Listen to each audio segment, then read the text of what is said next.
Here is an up-close view of the Amazon Basics refrigerator water filter. This is the AMZN-LT700P Premium filter. So this one does about 200 gallons of water, and it does say to replace it every roughly 6 months. I like to replace my water filters, this one says, 6 months. And I like to replace my water filters every about 5 months because we are a family of 7 and we go through a ton of water. So we do replace ours more often than it does suggest. Here is what the top of the filter looks like. The sides of it.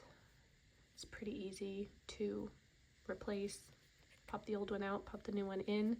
And I do like to run a couple of gallons of water through it before drinking the water. And there is a little space right here to write the date that you use, you put your new filter in, so you can check from there. I like to put it in my calendar just so I don't forget. Sometimes my refrigerator reminds me, but usually it's in my calendar. Great replacement filter, and I definitely recommend it.